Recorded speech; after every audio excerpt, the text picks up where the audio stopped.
अस्सलाम वालेकुम स्टूडेंट्स। आज ऑप्टिक्स के कोर्स में हमारा लेक्चर नंबर 12 है। बीएस फिजिक्स 6 सेमेस्टर और एमएससी फिजिक्स का कोर्स है। बेसिकली ये हमारे पास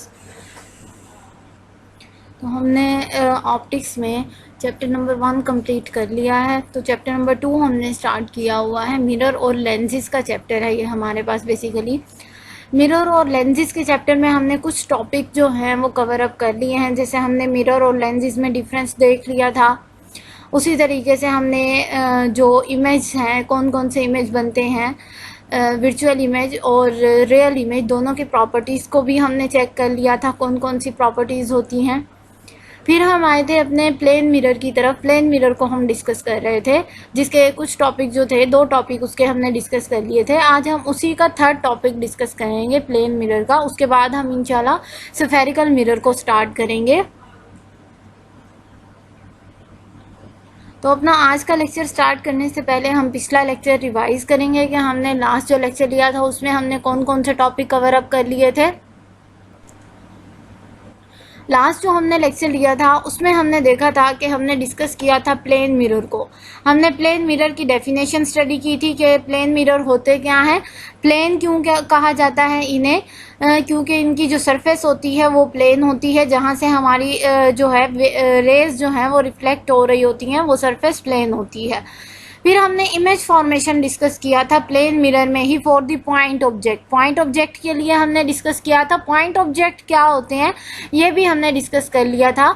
इमेज फॉर्मेशन, उससे इमेज कैसे बनता है और कौन सा इमेज बनता है, ये भी हमने डिस्कस किया था। उसके बाद हमने डिस्कस किया था image formation by N extended object. Extended object क्या होते हैं ये भी हमने स्टडी किया था।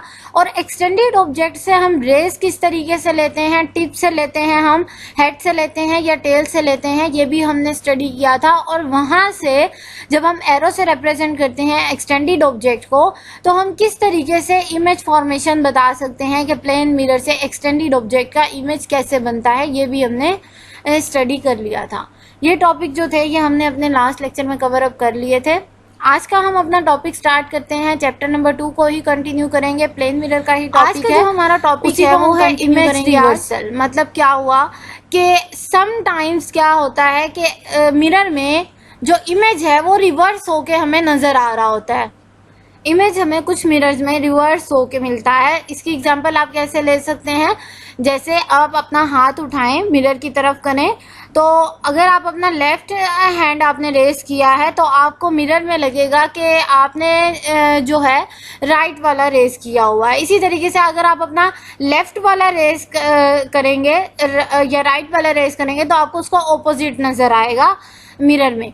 तो उसकी रीज़न क्या होती है, ये किस तरीके से होता है, ये एक्चुअल में हो रहा होता है ऐसे या नहीं हो रहा होता, इसे हम आज डिस्कस करेंगे कि इमेज रिवर्सल जो है वो मिरर में किस तरीके से होती है। तो अपना आज का टॉपिक हम स्टार्ट करते हैं, image reversal. Sometimes in the mirror we observe the reversal of the image, के इमेज जो है वो रिवर्स हो गया है। ये हमने अपनी प्रैक्टिकल लाइफ में बहुत ज़्यादा ऑब्जर्व किया हुआ है।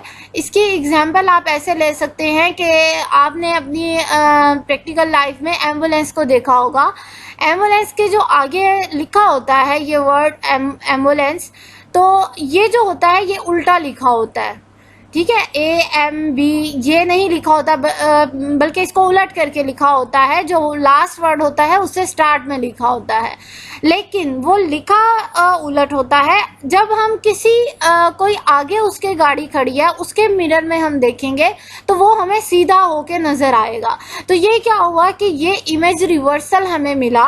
ये उसकी एग्जाम्पल है जो आपने बहुत ज़्यादा ऑब्जर्व की होगी।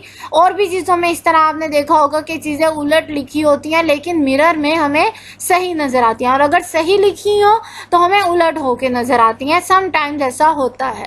तो आज हम इसी को डिस्कस कर रहे हैं। एग्जाम्पल इसकी कंसिडर करते हैं कि if we raise our left hand, वही एग्जाम्पल जो मैंने अभी आपको दी है कि अगर हम अपना बायां हाथ रेस करें, उठाएं, then the mirror image raise, mirror की तरफ हम कर रहे हैं, इसका इमेज देखना चाह रहे हैं, तो मिरर में हमें क्या होगा, इमेज जो नज़र आ रहा होगा वो राइट हैंड का नज़र आ रहा होगा, ऐसा हमें लगता है।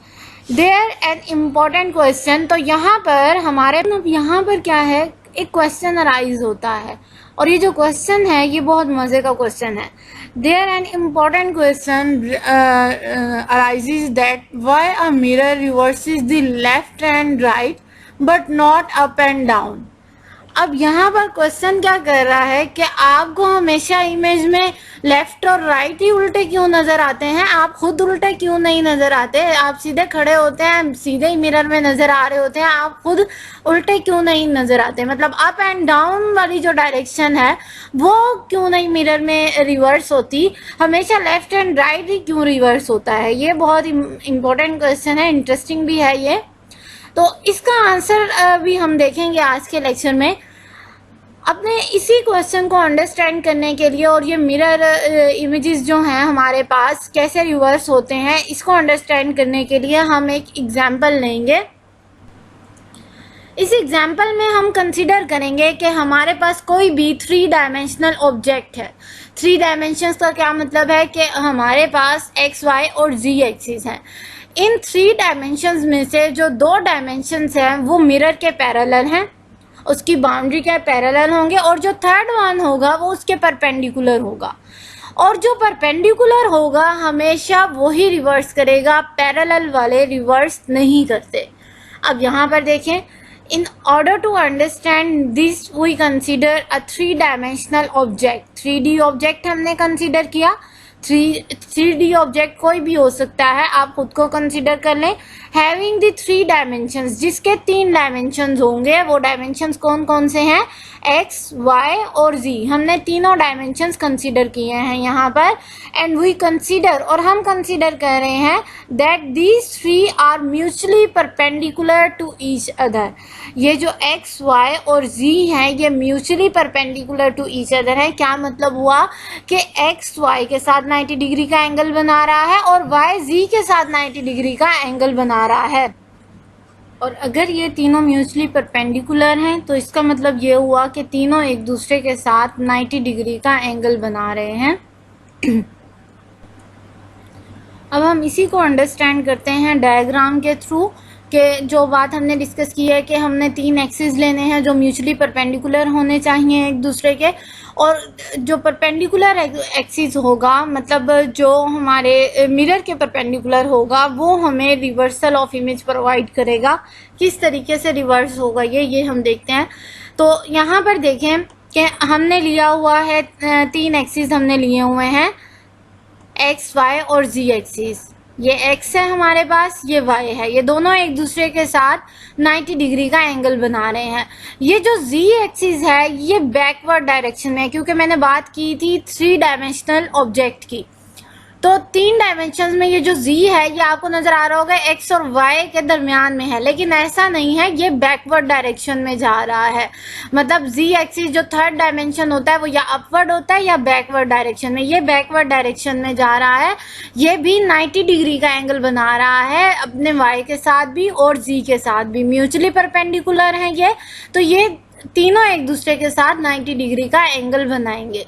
तो यहाँ से अगर ये आपको, क्योंकि पेज है तो इस वजह से नज़र तो 2D ही आ रहा होगा, लेकिन ये जो हमारे पास जी एक्सिस है ये 3D है हमारे पास, 3 डायमेंशन की वजह से इसकी बैकवर्ड डायरेक्शन में है। We place 3D object in front of the mirror. इसी 3D ऑब्जेक्ट को, कोई ऑब्जेक्ट है जिसके हमने ये 3 एक्सिस ले लिए हैं, तो ये जो 3 एक्सिस होंगे जो म्यूचुअली परपेंडिकुलर हैं, इसे हमने रख देना है फ्रंट ऑफ द मिरर। जिस मिरर की हम बात कर रहे हैं उसके सामने हमने रख देना है इसे। तो क्या होगा हमारे पास, we have observe that X Y are parallel to the plane of the mirror and having the same image in the mirror as shown. अब यहाँ पर देखें, ये मैंने लिया था एक ऑब्जेक्ट जिसके मैंने लिए थे 3 एक्सिस जो म्यूचुअली परपेंडिकुलर थे एक दूसरे के, एक्स, वाई और जी।